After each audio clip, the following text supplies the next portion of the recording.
ভোটের দিন যত ঘনিয়ে আসছে ততই উত্তপ্ত হয়ে উঠছে রাজধানী ঢাকা ৮ আসনের রাজনীতি। একদিকে বিএনপির প্রার্থী ও অভিজ্ঞ নেতা মির্জা আব্বাস, অন্যদিকে জাতীয় নাগরিক পার্টির তরুণ প্রার্থী নাসির উদ্দিন পাটোয়ারি। এই দুই প্রার্থীর মুখোমুখি অবস্থানে ঢাকার রাজনীতিতে এখন রীতিমতো বাকযুদ্ধের আবহ তৈরি হয়েছে।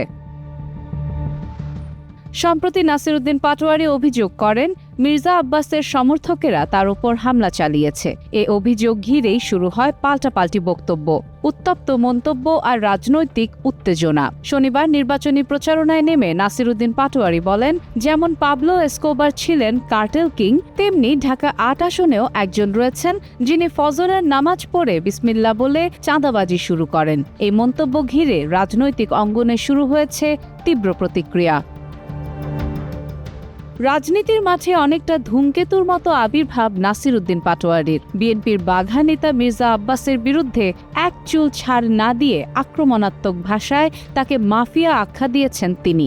ভোটারদের দিচ্ছেন চাঁদাবাজি বন্ধের প্রতিশ্রুতি। তবে এসব বক্তব্যের জের ধরেই তাকে বারবার তোপের মুখে পড়তে হচ্ছে বলে অভিযোগ উঠেছে।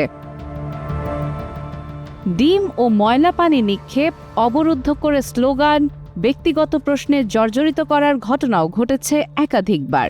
শান্তিনগর এলাকায় সর্বশেষ ডিম নিক্ষেপের ঘটনাও আলোচনায় আসে। অন্যদিকে এসব ঘটনাকে উড়িয়ে দিয়ে মির্জা আব্বাস বলেন, তাকে উদ্দেশ্যপ্রণোদিতভাবে উস্কানি দেওয়া হচ্ছে।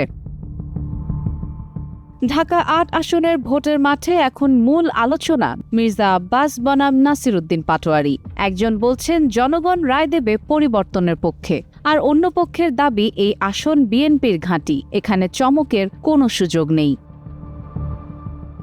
সাদিয়া ইসলাম, টাইমস টুডে।